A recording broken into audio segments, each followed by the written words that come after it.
வணக்கம். இன்றைக்கி நம்ம பார்க்க போகிற லஞ்ச் மெனு என்னென்னு பார்த்தீங்கன்னா, ஒரு சிம்பிளான லெமன் சாதமும் பீன்ஸு முட்டை வச்சு ஒரு மசாலா பொரியலும் எப்படி செய்யலாங்கிறத பார்க்கலாம். இந்த மசாலா பொரியல் நல்லா காரசாரமாக வச்சு சாப்பிட்டோம்னா இந்த லெமன் சாதத்துக்கு சூப்பராக இருக்கும்.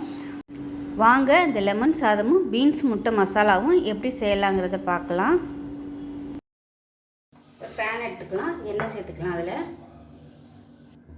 எண்ணெய் சூடானதும் ஒரு டீஸ்பூன் கடுகு சேர்த்துக்கலாம், ஒரு டீஸ்பூன் உளுந்து சேர்த்துக்கலாம், ஒரு டீஸ்பூன் சீரகம் சேர்த்துக்கலாம், கொஞ்சமாக கருவேப்பிலை சேர்த்துக்கலாம்.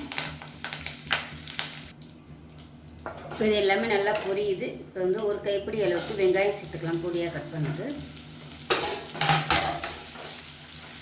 வெங்காயம் வதங்கட்டும். இதுக்குள்ளே பார்த்தீங்கன்னா பீன்ஸ் கட் பண்ணி நான் வேக விட்டு எடுத்துருக்கேன். அதாவது ஸ்டீமரில் வேக விட்டு எடுத்துருக்கேன். இட்லி பாத்திரத்தில் தண்ணி ஊற்றிட்டு இதில் அப்படியே வச்சுட்டேன். இது நல்லா வெந்துருச்சு. வேக விட்டு எடுத்து வச்சுருக்கிறேன். இதில் தண்ணியெல்லாம் ஊற்றலை, சும்மா அப்படியே தான் உப்பு மட்டும் போட்டு பரட்டிட்டு அப்படியே வச்சுட்டேன். நம்ம இட்லி பாத்திரத்தில் மூடி வைக்கையில் அந்த வேர்வை தண்ணியிலே சீக்கிரமாகவே வெந்துடும். வெங்காயம் வதங்கினதும் ஒரு 1/4 டீஸ்பூன் போல் இஞ்சி பூண்டு பேஸ்ட் சேர்த்துக்கலாம். ஏன்னா நம்ம முட்டை சேர்க்குறதுனால இஞ்சி பூண்டு சேர்த்திங்கன்னா நல்லாயிருக்கும். இல்லைன்னா வெறும் பூண்டு மட்டும் கூட நீங்கள் தட்டிட்டு சேர்த்துக்கலாம், அதுவும் நல்லாயிருக்கும். இப்போ இதில் 1 டேபிள் ஸ்பூன் தனியாத்தூள், காரம் எவ்வளோ தேவையோ அதுக்கு தகுந்த மாதிரி நீங்கள் சேர்த்துக்கோங்க. நான் 3/4 டேபிள் ஸ்பூன் மிளகாத்தூள் சேர்க்குறேன், 1/4 டேபிள் ஸ்பூன் மஞ்சள்தூள். இது எல்லாமே எண்ணெயில் லேசாக ஒரு பரட்டிக்கலாம். இப்போ நல்லா பரட்டியாச்சு. இப்போ நம்ம வேக விட்டு வச்சுருந்த பீன்ஸையும் சேர்த்துக்கலாம். இப்போ இதில் நான் முட்டை சேர்த்து பண்ண போகிறேன். பீன்ஸ் இவ்வளோ தான் இருந்துச்சு, இது பத்தாது. அதனால் கொஞ்சம் அளவு கூட வரணுங்கிறதுக்காக ஒரு 2-3 முட்டையை நல்லா உடச்சிட்டு சேர்த்தோம்னா நல்லா குழந்தைங்க தான் நல்லா விரும்பி சாப்பிடுவாங்க. இப்போ இதில் ஏற்கனவே உப்பு போட்டிருக்கேன். இப்போ லேசாக தண்ணி தெளிச்சிக்கலாம். அந்த மசாலா இந்த பீன்ஸில் கொஞ்சம் ஒட்டி பிடிக்கிறதுக்காக தண்ணியை தெளிச்சாப்பில் வச்சுக்கலாம். குட்டீஸ்களுக்குலாம் அந்த மாதிரி செஞ்சு கொடுத்தீங்கன்னா விரும்பி சாப்பிடுவாங்க. சாதாரணமாக வெறும் பொரியலாக நம்ம பீன்ஸ் பண்ணுறத விட இந்த மாதிரி மசாலா போட்டு பண்ணி கொடுத்தோம்னா நல்லா விரும்பி சாப்பிடுவாங்க. எங்கள் வீட்டில் எல்லாருக்குமே இது ரொம்ப பிடிக்கும். எவ்வளோ பண்ணாலும் பத்தலைன்னு வாங்க, ரொம்ப கொஞ்சமாக இருக்குது அப்படின்னு. அந்தளவுக்கு அவ்வளோ சூப்பராக இருக்கும். இது ஒரு 2 நிமிஷம் ஆகட்டும். அதுக்கப்புறமா நம்ம முட்டையை சேர்த்துக்கலாம். தேவைப்பட்டால் அப்பப்போ லைட்டாக தண்ணி தெளிச்சுக்கோங்க. அந்த பீன்ஸ் ஏற்கனவே வெந்திருக்கு. நம்ம தண்ணி நிறைய ஊற்றிட்டோம்னா ரொம்ப அப்படியே குழஞ்சாப்பில் ஆயிரும். அதனால் கொஞ்சம் கொஞ்சமாக தண்ணியை தெளித்து தேவைப்பட்ட மட்டும் ஊற்றிக்கணும். இப்போ ஓரளவுக்கு பச்சை வாசனை எல்லாமே போயிருக்கும். இப்போ இதை லைட்டாக அந்த மாதிரி ஒதுக்கி விட்டுடலாம். ஒதுக்கி விட்டுட்டு ஒரு 2 முட்டை உடச்சி ஊற்றிக்கலாம். நான் 2 சேர்த்துருக்கேன். நீங்கள் 3 இல்லை 4 எவ்வளோனாலும் சேர்த்துக்கலாம்.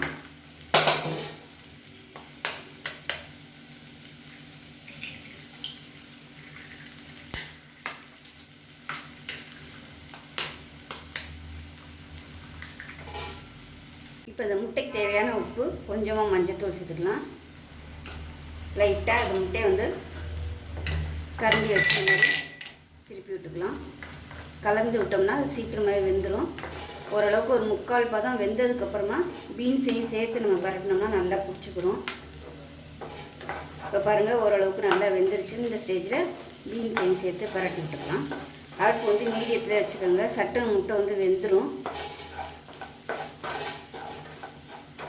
பரட்ட அந்த முட்டை நல்லா அப்படியே பொடியாயிரும். ரொம்ப ஒரு சூப்பரான அது பீன்ஸ் முட்டை பொரியல். குட்டீஸ்களுக்கு இதில் சாதத்தை போட்டு பரட்டி கொடுத்துட்டிங்கன்னா உங்களுக்கு அப்படியே வேலை முடிஞ்சிடும். முட்டைக்கு முட்டை கொடுத்த மாதிரி ஆயிரும், காய்கறி கொடுத்த மாதிரி ஆயிரும். முட்டை நல்லா உதிரியாக வந்துடும் கொஞ்சம் நேரம் ஆக ஆக. உப்பு மட்டும் செக் பண்ணி பார்த்துட்டு சேர்த்துக்கோங்க. பத்தலைன்னா உப்பு கம்மியாக இருக்குது, உப்பு சேர்த்துக்கலாம். பீன்ஸ் வேக வைக்கையில் ரொம்ப நேரம் வேக விட்டிங்கன்னா குழஞ்சி போகும், நல்லா இருக்காது. அதனால் கரெக்டாக அப்படியே நெத்து பதமாக இருக்கையில் பார்த்து எடுத்துக்கோங்க.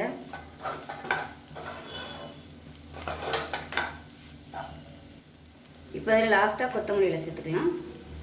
அவ்வளோதான், ஒரு சூப்பரான பீன்ஸ் முட்டை வறுவல் ரெடி ஆகிடுச்சு. காரம் வேணும்னா உங்களுக்கு இன்னும் எக்ஸ்ட்ரா கூட சேர்த்துக்கலாம். இப்போ இதில் இறக்க போயில் மிளகு சீரகம் பிடிச்சது மேலாப்பில் தூவி விட்டுக்கலாம். கேஸ் அமர்த்திடலாம். அவ்வளோதான். இந்த பொடி வந்து லாஸ்ட்டாக நீங்கள் சேர்த்துக்கணும். விருப்பம் இருந்தால் நீங்கள் இதை சேர்த்துக்கலாம், இல்லைன்னா விட்டுறலாம். இப்போ வந்து லெமன் சாதத்துக்கு தாளிச்சிக்கலாம்.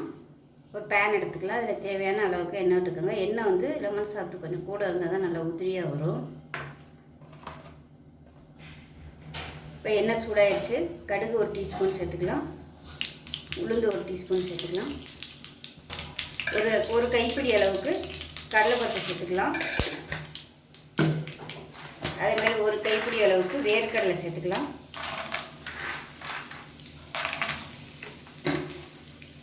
கொஞ்சமாக கருவேப்பிலை சேர்த்துக்கலாம். ஒரு வரமிளகாயை கிள்ளிட்டு சேர்த்துக்கலாம். 3 பச்சை மிளகாய் பொடியை கட் பண்ணி சேர்த்துக்கலாம். இது எல்லாமே நல்லா பொரிஞ்சு வரணும். மீடியம் ஃப்ளேமில் வச்சுக்கோங்க. கடலைப்பருப்பு, வேர்க்கடலை எல்லாமே நல்லா முறுமுறுப்பாக வரணும். இதில் வந்து நீங்கள் முந்திரி பருப்பு சேர்த்துக்கலாம்.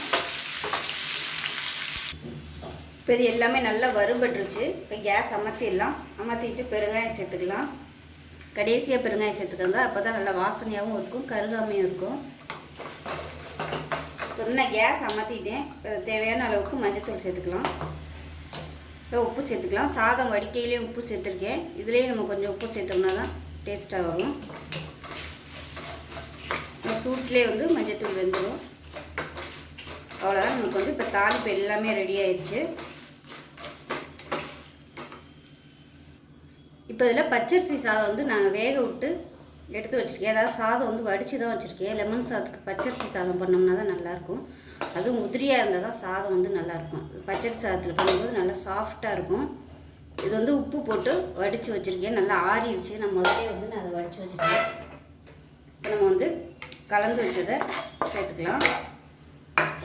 இதில் வந்து லெமன் ஜூஸ் பிழிஞ்சு விட்டுக்கலாம். நான் வந்து மீடியம் சைஸாக ஒரு 4 பழம் எடுத்திருக்கேன். சின்ன பழமாக இருக்கிறதுனால 4 எடுத்திருக்கேன். இந்த சைஸுக்கு 4 பழம் எடுத்திருக்கேன். இப்போ லெமன் ஜூஸ் வந்து புழிஞ்சாச்சு. இப்போ நம்ம வச்சுருந்த இந்த தாளிப்பையும் இதில் கொட்டிடலாம்.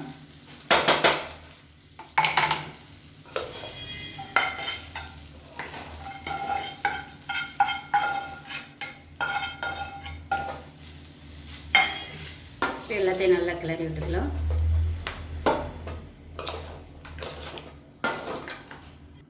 இப்போ பாருங்கள், அருமையான லெமன் சாதம் ரெடி ஆயிடுச்சு. நான் நார்மலாக பண்ணும்போது கடலைப்பருப்பு, இந்த வேர்க்கடலைலாம் நான் அதிகம் போட மாட்டேன். வீட்டில் வந்து சாப்பிடையில் அது ப்ளைனாக வேணும்னு கேட்பாங்க. அதனால் நான் போட மாட்டேன். கடலைப்பருப்பு, வேர்க்கடலை எல்லாமே பண்ணலாம்.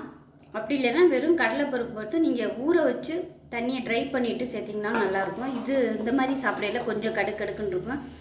ஊற வச்சு சேர்க்கும்போது நல்லாயிருக்கும், சாஃப்டாக. அந்த மாதிரி நீங்கள் பண்ணிக்கலாம். கொஞ்சம் கொத்தமல்லி எல்லாமே ஏதாப்பில் சேர்த்துக்கலாம்.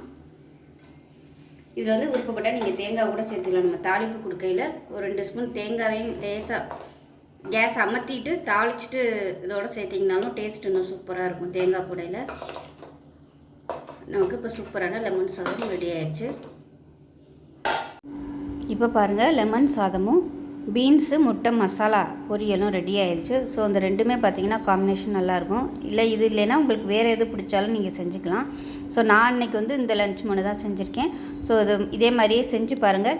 செஞ்சு பார்த்துட்டு எப்படி வந்துச்சுங்கிறத சொல்லுங்கள். வீடியோ பிடிச்சிச்சின்னா லைக் பண்ணுங்கள், கமெண்ட் பண்ணுங்கள், சேனலை சப்ஸ்கிரைப் பண்ணுங்கள், பக்கத்தில் உள்ள பெல் பட்டனையும் ப்ரெஸ் பண்ணுங்கள். நன்றி.